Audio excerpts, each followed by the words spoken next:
Hello everyone, this is the Day 4 section from their Quadratics unit, and this one is introducing Intercept form. So I'm going to do the two problems on the front page of the notes, and then the back two are for you to practice as an assignment. Now it incorporates a lot of the stuff that's reviewed from before, so axis of symmetry and vertex and things like that, and we're also going to incorporate it with this intercept form, which is going to be a little different. Now, what you need to realize with this is that standard form and intercept form are actually the same picture.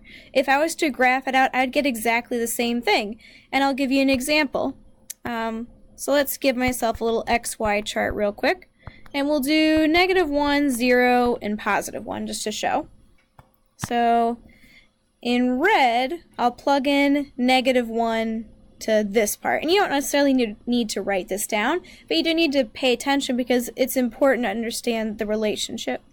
So if I plug in -1 to x squared, that means I have -1 squared minus 4 times -1 minus 5. And again, you don't need to write this down.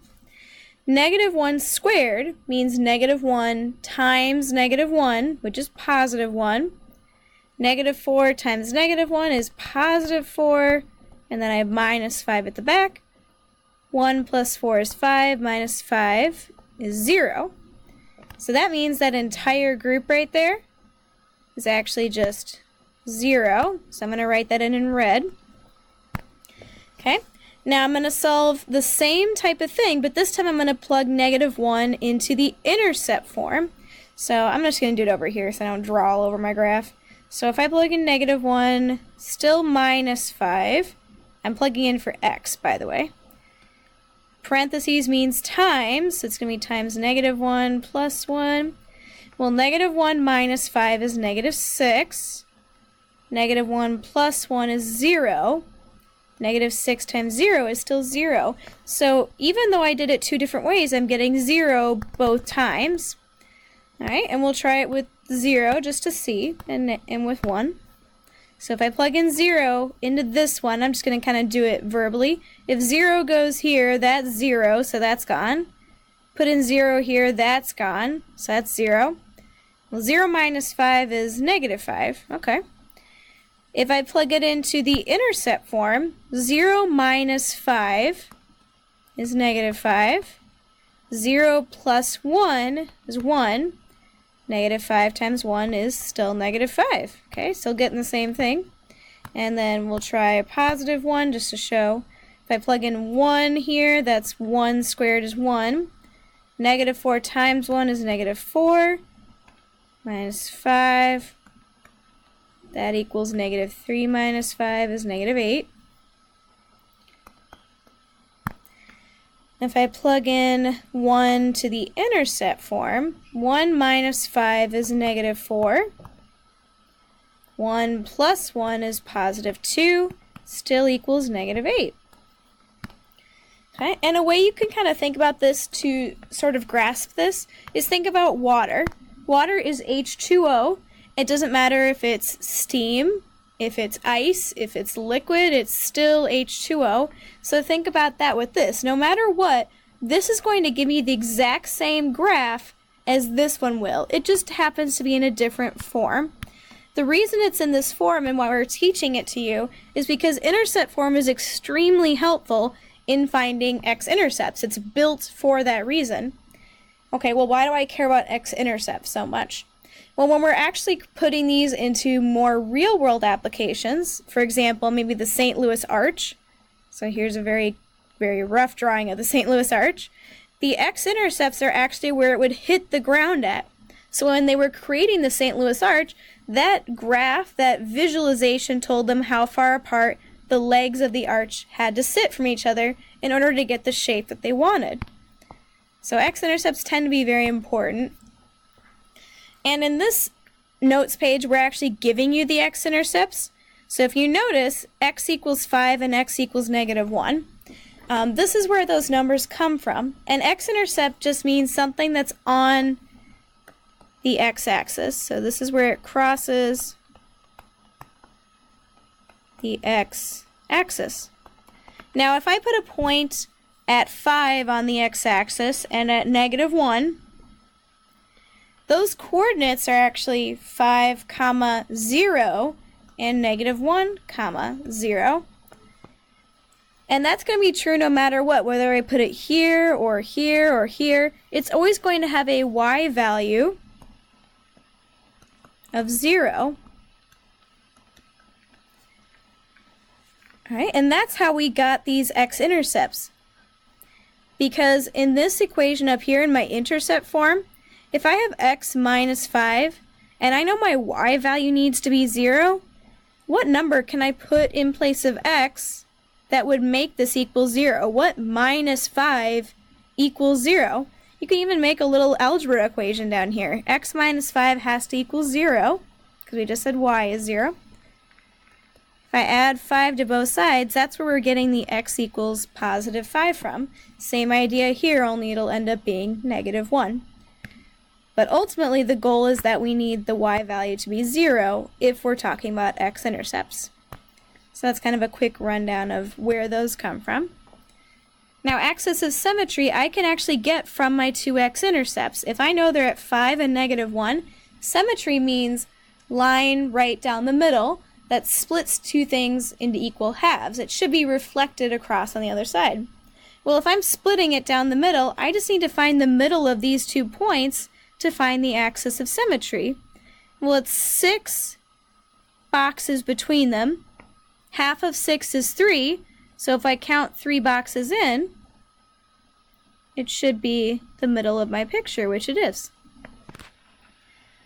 Alright, and it cuts through the number 2. Remember we talked about before, you can't just put 2, you have to put either x or y equals -2. In this case, it's cutting through the x-axis, right there. So it's x equals 2. So that's my axis of symmetry. So I have a good chunk of my information right here. Okay, now before we dealt with where we actually were given the vertex. This time they're not handing it to you. You got to do a little bit more work to figure it out. Well, where does the vertex have to fall in the picture? It's going to have to be in the middle, which means it's got to be on the line of symmetry itself. So somewhere on this 2 line is where my vertex is, which means what is the x value of the vertex? I know it's eventually going to be something comma something, but what's the x value have to be if it has to be somewhere along here? It should be 2, because the axis of symmetry is 2. That's always going to be the case. So we'll make a little note for ourselves. We found this because it's in the middle of the x-intercepts. Make a little note for yourself. And then the vertex, we know that that number is going to be the x value, which means I'm going to have to plug that into my equation to figure out the y value.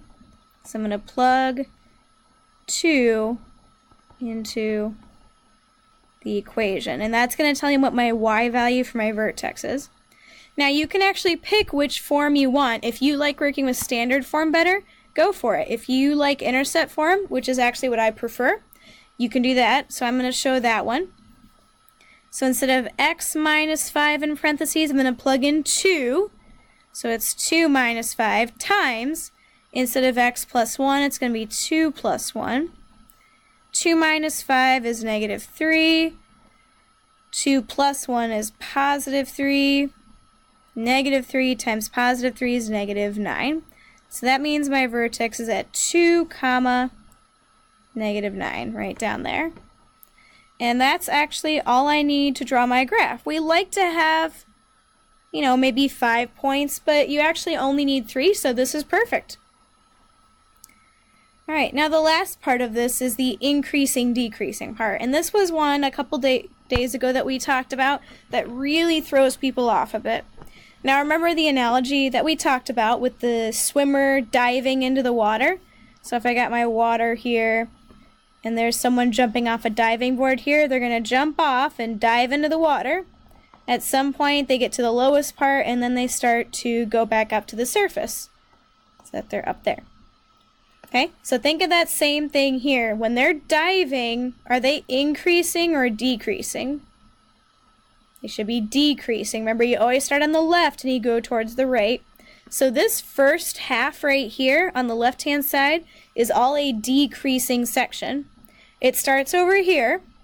Because of that arrow, it's really starting all the way back over into negative infinity.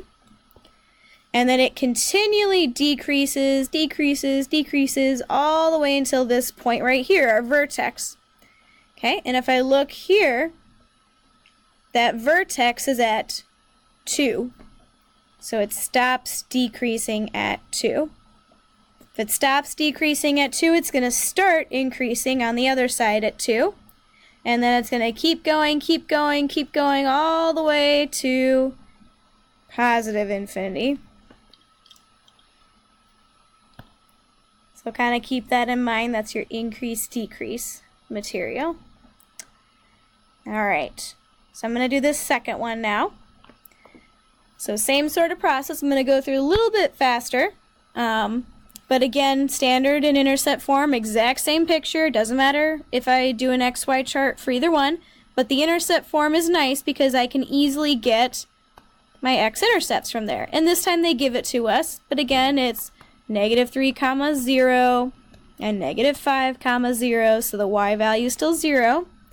So go ahead and plot those guys. It's going to be a really skinny graph. Okay. Axis of symmetry we talked about is right down the middle of the graph. Let's go with orange. So it's in the middle. Oops. I don't want that. It's in the middle of my x-intercepts. So we're going to draw that through there. And right in the middle of -3 and -5 is -4. It's cutting through the x-axis. So it's x equals -4. Alright, and check my notes back up here. To get my vertex, I know that it's going to use -4. So I already know part of my vertex is going to be -4, comma something. I just don't know what the something is. But that means I'm going to plug -4 into my formula to figure out the y value. That's what a graph is made of. It's made of plug a number in, get a number out. That's a point. Plug a number in, get a number out. That's a point. So I'll use standard form this time. You can use intercept if you want. You should get the same answer I do. So instead of x squared, it's going to be -4 squared plus 8 times -4 plus 15. -4 times -4 is positive 16. 8 times -4 is -32. And then plus 15. 16 minus 32. Oops, excuse that. 16 minus 32 is -16. Plus 15 means my y value is -1. So -4, -1, right there's my point. And this time it's a little bit of a fatter kind of one. Skinny but fat one. It's a little weird. Alright, and then the last part is domain and range. So that's also a little bit of a review from previous days. If you remember, I told you that the domain is kind of special though. It's the exact same thing no matter what graph I draw for a parabola. Now remember, domain is the left and the right side of the graph. So if I look at the left side, I'm looking at how far on the x-axis is this graph really going to reach. I have -5 here, there's a point at -6. Really, there's a point at 7 and 8 and -10 and -100 because this arrow really means it's going forever back to negative infinity. And same thing on the right side. It's going to go forever and ever and ever this way. So it's positive infinity on that side. Range is going to be a little bit different. That's the bottom to the top. If I look here, here's the bottom of my graph. That point is cutting through -1 because range is the y values. So the bottom is at -1, and then because there's arrows up here, it's actually going to positive infinity forever. So there would be my range and my domain. There are 2 problems on the back. Go ahead and try those for practice. If you need help, feel free to let me know or check in class.